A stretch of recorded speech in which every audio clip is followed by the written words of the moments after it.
ఉదయకాల ప్రార్థన. జీవం కలిగిన నా దేవా, జీవాధిపతి, మమ్మల్ని అత్యంత మిక్కిలిగా ప్రేమిస్తున్న, కాపాడుతున్న మా తండ్రి, మీకు స్తోత్రాలు, మీకు స్తుతులు చెల్లిస్తున్నాం తండ్రి. అయ్యా, నిన్నటి రాత్రి అంతను కూడా కాపాడి, రక్షించి, భద్రపరిచి, మీ కృపలో మా అందరికీ క్షేమాన్ని దయచేసినందుకు కూడా స్తోత్రాలు నాయన, స్తుతులు చెల్లిస్తున్నాము తండ్రి. యొక్క నూతనమైనటువంటి దినములో మమ్మల్ని సజీవులుగా నిలవబెట్టుకున్నందుకు స్తోత్రాలు. సజీవ లెక్కల్లో మీ పాద సన్నిధిన ఈ రోజును తండ్రి ఈ విధంగా ప్రార్థించే అవకాశము దయచేసినందుకు కృతజ్ఞతలు చెల్లిస్తున్నాము తండ్రి. ఎస్ లార్డ్, నమ్ముట నీ వలనైతే నమ్మువానికి సమస్తము సాధ్యమే అని మార్కు సువార్త 9వ అధ్యాయము 23వ వచనం ద్వారా ప్రభువా మీరు జ్ఞాపకం చేస్తూ ఉన్నారు. అవునయ్యా, నమ్మలేని స్థితిలో ఎంతో మంది ఆశ్చర్య అద్భుత కార్యాలను చూడలేక ఉన్నారు నాయన. ప్రార్థిస్తున్నాం, నమ్మిన వారికి సమస్తము సాధ్యమే అంటున్నారు. ఈ రోజున ఏ విషయమైతే అసాధ్యముగా కనపడుతుందో అయ్యా, అది నమ్ముట వలన సాధ్యమవుతుంది గనుక, మీ పైన విశ్వాసం ఉంచడం వలన సాధ్యమవుతుంది గనుక నమ్మే హృదయం మాకు దయచేయండి. అల్ప విశ్వాసాన్ని తొలగించండి నాయన. ఈ ఉదయాన్నే ఈ ప్రార్థనలో లేవగానే ఏకీభవిస్తూ ఉన్న ప్రతి ఒక్క బిడ్డను కూడా పేరు పేరున దీవించమని, ఆశీర్వదించమని, మీ సహాయం వారికి దయచేయమని, వారి ప్రయత్నాలను, వారి పనులను, వారి కార్యములను సఫలపరచుమని బ్రతిమాలుకుంటున్నాం నాయన. అయ్యా, ఈ రోజున మా మార్గాలను మీ పాద సన్నిధిన పెడుతున్నాము. మేము వెళుతున్న మార్గాలలో, మా ప్రయాణాలలో మీ సహాయము కోరుతున్నాము. మీరు మాకు తోడై ఉండండి నాయన.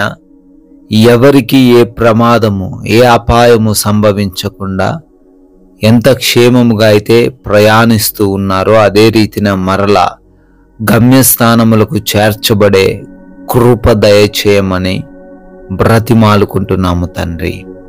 నాయనా, అదే విధముగా ఈ రోజున మా మాటల ద్వారా, మా నడవడిక ద్వారా, మేము చేస్తున్న పనుల ద్వారా మీ నామానికి అవమానం మేము తేకుండా, మీ నామాన్ని ఘనపరిచే విధంగా, మీ నామాన్ని మహిమపరిచే విధముగా అయ్యా మాకు మంచి జ్ఞానమును అనుగ్రహించండి ప్రభువా. అదే విధముగా ఈ లోక ఆకర్షణల్లో ఎవరు పడిపోకుండా సహాయం దయచేయండి అయ్యా. పాపములో పాలి భాగస్థులు కాకుండా, అపవాది ఉచ్చుల్లో ఎవరు పడకుండా కృప దయచేయమని కూడా బ్రతిమాలుకుంటున్నాం తండ్రి. అదేవిధంగా అయ్యా, ఈ రోజున పనులన్నిటినీ దీవించండి, ప్రయత్నాలను ఆశీర్వదించండి, ప్రతి పనిలోనూ మీరు తోడై ఉండండి నాయన. అయ్యా, ఏ పనైతే ఆగిపోయిందో ఆ పని ఈరోజు రీస్టార్ట్ అవ్వడానికి సహాయము దయచేయండి ప్రభువా. ప్రతి ఒక్కరికి నూరంతల ప్రతిఫలము దయచేయండి తండ్రి. క్రొత్త కార్యములు ప్రారంభిస్తూ ఉన్నారు, వాటిలో మీ యొక్క దీవెనలను అనుగ్రహించమని అడుగుతున్నాం ప్రభువా. రిపోర్ట్స్ కోసం, డెలివరీస్ కోసం, ఆపరేషన్స్ కోసం వెళుతున్నారు అయా. వారికి అనుకూలంగా ప్రతి రిపోర్ట్ను కూడా మార్చమని అడుగుతున్నాం తండ్రి. ఆపరేషన్స్లో మీరు తోడై ఉండండి, నార్మల్ డెలివరీ అవ్వడానికి కృప దయచేయండి నాయన. అదేవిధంగా ఈ రోజున గృహములలో ఒంటరిగా ఉంటున్న ప్రతి ఒక్కరికి మీ కంచె, మీ కాపుదల దయచేయండి. ఏ దుష్టుని ఆలోచనలు వారిపైకి రాకుండా, ఎవరి కన్ను వారిపైన పడకుండా ఈ రోజంతను మీరే బిడ్డలకు తోడై ఉండి నడిపించమని అడుగుతున్నాం ప్రభువా. అయా, ఈ రోజున ఏ బిడ్డకు ఎటువంటి లోటు లేకుండా సహాయం దయచేయండి, ఆర్థికంగా ఆదుకొనండి, ఆత్మీయతలో వృద్ధి దయచేయండి అయా. మంచి ఆరోగ్యమును కూడా మీరే అనుగ్రహించమని ప్రార్థిస్తున్నామయ్యా. ఎగ్జామ్స్ అని, ఇంటర్వ్యూస్ అని బిడ్డలు వెళుతున్నారు.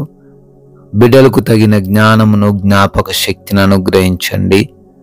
వారు వాటిల్లో క్వాలిఫై అవ్వడానికి, సెలెక్ట్ అవ్వడానికి సహాయం దయచేయండి. ఈ రోజున మా సమయాన్ని సద్వినియోగం చేసుకునే హృదయాన్ని దయచేయండి. ప్రశాంతమైన, సమాధానకరమైన, నెమ్మదికరమైన జీవితం ప్రతి బిడ్డకు మీరే దయచేయమని, ఎవరితో మేము ఎటువంటి విభేదాలు, మనస్పర్ధలు కలిగి లేకుండా సమాధానంగా, ప్రశాంతంగా జీవించే కృప దయచేయమని, మీ కృపను బట్టి బర్త్డేలు, యానివర్సరీలు సెలబ్రేట్ చేసుకుంటున్నారు వారందరినీ దీవించండి, వారి కుటుంబాలను ఆశీర్వదించండి. మేము కొందరికైనా మీ యొక్క కృప కలిగిన నామాన్ని ప్రకటించి రాజ్యవ్యాప్తిలో పాలిభాగస్తులయ్యే ధన్యత మాకు అనుగ్రహించమని యేసుక్రీస్తు వారి నమ్మకమైన నామంలో ఈ ప్రార్థన అడిగి వేడుకొని పొందుకొని ఉన్నాము తండ్రి. ఆమెన్.